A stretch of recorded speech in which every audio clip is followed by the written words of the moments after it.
Hello everyone, Captain Bobby here. This week we're gonna talk about on how to defeat Narag Shazôn.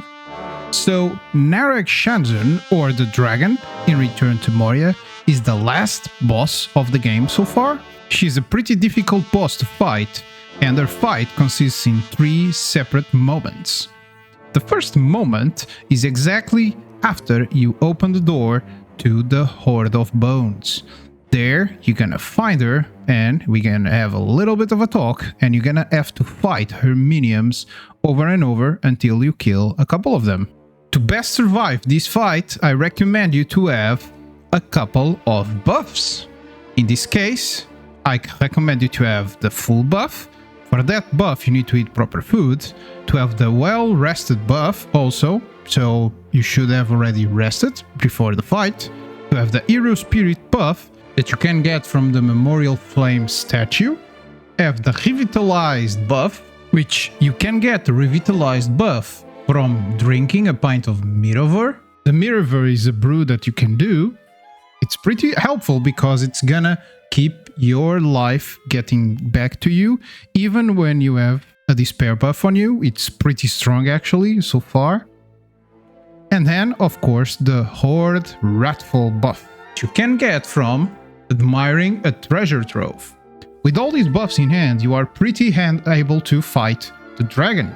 So one other thing, in my playthrough, I used the entire During set to do this.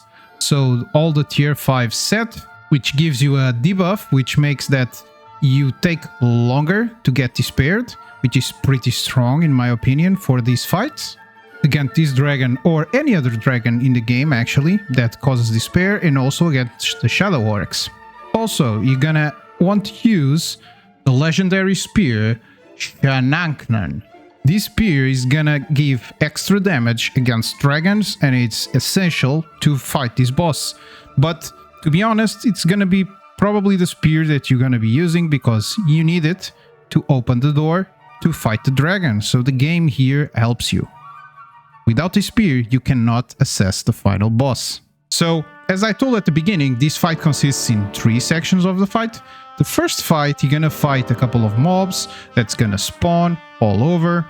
The way to tackle this fight is to killing the mobs while being behind one of the pillars, because the dragon in the middle will keep firing shadow balls. If they eat you, it's gonna take you a lot of damage. So to avoid that, just keep moving around, trying to have always a pillar between you and her while you fight the other mobs. When you get to kill enough mobs, she will just disappear off the map, and you will get a follow-up quest, and you will need to follow her. Bring enough resources to make a small camp and to be able to repair your items. So in the process between fights, you can do so. In the secondary section of the fight, you will need to move up on a pit while some of these smaller dragons will try to fight you. My advice here is just try to repair and get your health back before you start the fight. If you lost your revitalized buff, drink a Mirover. You should bring at least 2 flasks with it, just to be sure for each of the sections of the fight. And here basically your dwarf is gonna talk to her, and after that she's gonna disappear inwards to the caves, and you're just gonna need to follow her. This section is pretty easy actually. You're just gonna spawn some drakes, you just need to fight them, kill them, and keep moving up until you reach a new section of the fight. The last part of the fight is the hardest one in my opinion. So you're gonna go into an inner cave, which seems like an alcove inside of a cave, and you're gonna see that the drake is surrounded by some pillars. You need to focus on destroying these pillars before you try to fight her. If you fight her without destroying the pillars, she's pretty hard to fight, and you will not be able to kill her without destroying the pillars. So destroy the pillars first, and when you destroy the pillars, she will be blinded. While she's blinded, just hit her all over. Be careful, she can still give you damage, so try to avoid her attacks or try to keep a move on all around. In my case, I try to keep moving on all around, try to hit her in her wings, which are always closer to the floor. You can also try to hit her in the face while she's moving her face back and forward. After you deal enough damage, she will be destroyed, and you were able to defeat the boss. Congratulations! So to fight her solo is not impossible, as you can see, but it's difficult. But if you go prepared enough, it's gonna be a pretty easy fight. At least it was for me. It has some challenge, especially the first fight, because it has a lot of mobs trying to eat you all around. But as soon as you pass that first circle and you try to avoid their attacks by staying behind the pillars, it's a pretty easy fight. And then on the third section, it's gonna be all about destroying those pillars before trying to fight her. So yeah, guys, this is it. The guide to destroy the last boss in Lord of the Rings Return to Moria.